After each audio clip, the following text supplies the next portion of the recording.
So it's the middle of January, it's snowing, and it's the perfect time to plant your garden.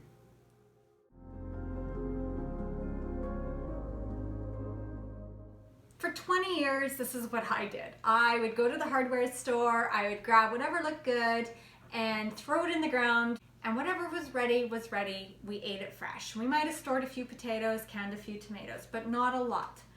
So traditionally around here, most people will plant their gardens May long weekend. I have pushed it back sometimes as early as the 5th of May, but quite often we get snowstorms up until the second week of May.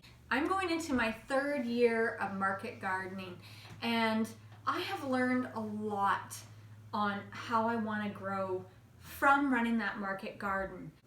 Although it's a whole nother game as far as quantity and spacing, there's a lot of principles you can adopt as far as getting the most out of your garden. Some things you want to take into consideration when planning your garden include: how much space do you have? Do you have room for a couple pots on a balcony? Or do you have 50,000 square feet like I do? Second is, what is the length of your growing season? So for us, we're in a zone 2B.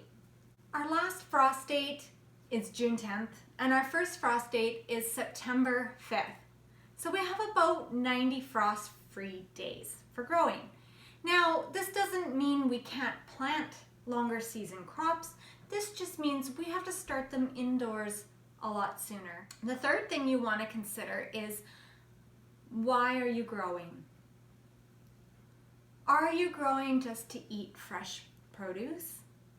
Or are you growing so that you can eat stored crops all winter? Are you looking to preserve? The next thing I want you to consider is, what do you like to eat? What do you want to store? So for example, we like to eat corn for, once a week, let's say, for a year.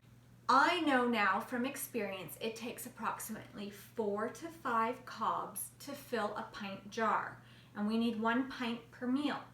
So I'm going to calculate 52 times 4, so 208 cobs, to get us through 1 year of eating canned corn. But that's not all.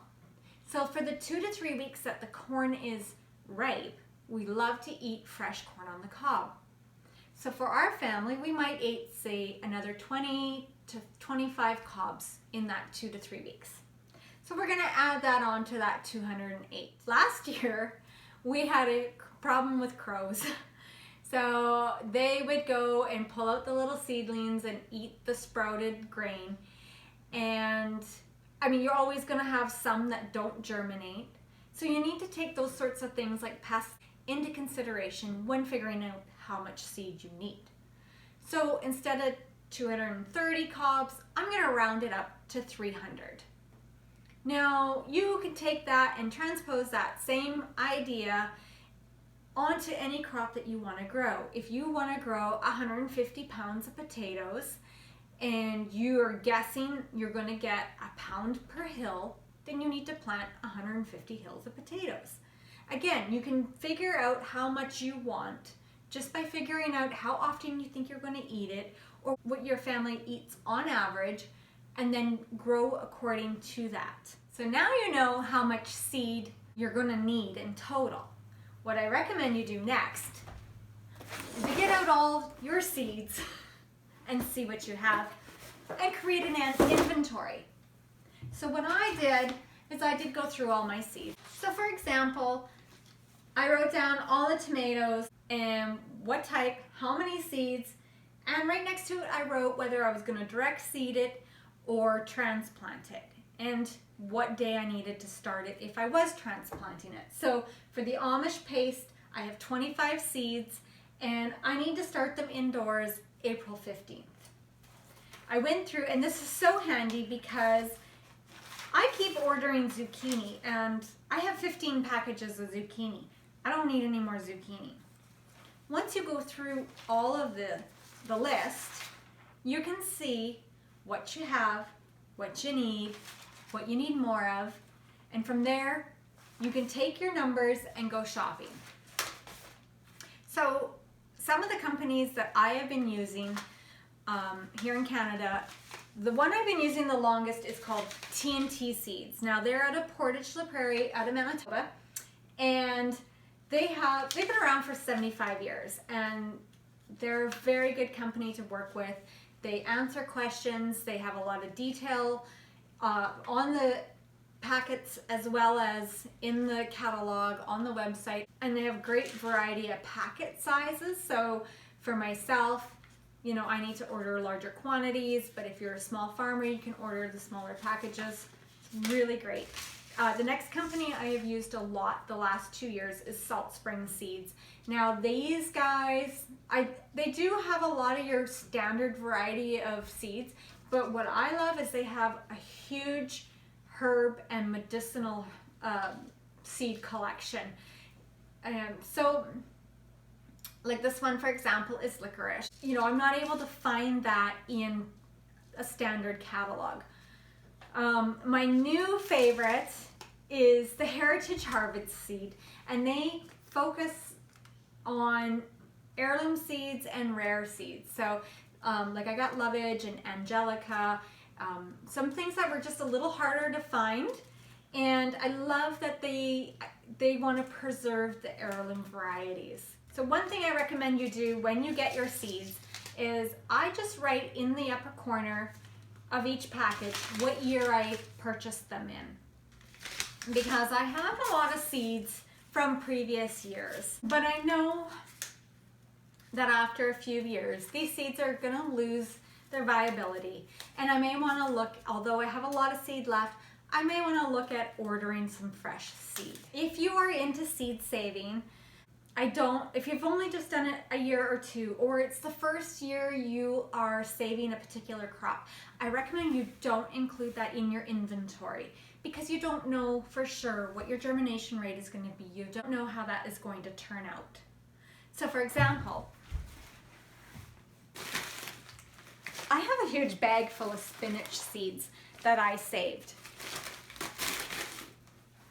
But I also have spinach seeds from the garden centers. And what I intend to do is I'll plant one bed of my saved seeds and one bed of the purchased seeds, and I can then run a comparison. So I really recommend you do that for the first year or two. And then once you have a good idea that those seeds and those plants produce something that you can, you know, rely on, then you can use that as your inventory. When planning your seeds, like I mentioned on the inventory, you can write, if it's on the package, if you've got that information there, that your start dates for seeds. Johnny Select Seeds has a really wonderful tool where you put in your last frost date, and it will give you a chart with every produce and a start date. So number of weeks to start before setting out. For example, artichoke needs 8 weeks before I set it out in my garden. And then for something like basil, I need to start at 6 weeks before I plan to set it out. But I don't want to set it out until at least a week after June 10th. So my set out date would be June 17th. This is a great tool. I highly recommend you go on, put in your last frost date, print this off and save it, because you can use this from year to year to year. Then from there, what I recommend, you take a calendar and you put in each week or each day if you want to be that specific. I had to, just because of the sheer number of crops that I was planting for the market garden. But you can go just week by week and know that this week you got to plant your basil, this week you got to plant your tomatoes. But this will help you stay organized, and so you don't miss those windows of opportunity, especially if you're in a short season like us. I don't want to be 3 weeks late. So the next thing I recommend is you start yourself a garden journal or a garden diary. It doesn't have to be anything fancy. This is a 97-cent school book, lined school book. And what I did was I simply put the date. I put the temperature highs and lows and what I planted, whether I direct sowed or whether I transplanted something. I also kept track of the weather, whether we got rain, how much rain. If I watered a bed, I wrote it in here. I am notoriously bad for remembering to water things. I think I watered it 3 or 4 days ago, and it was actually 2 weeks ago, and I nearly lost, a bed of produce.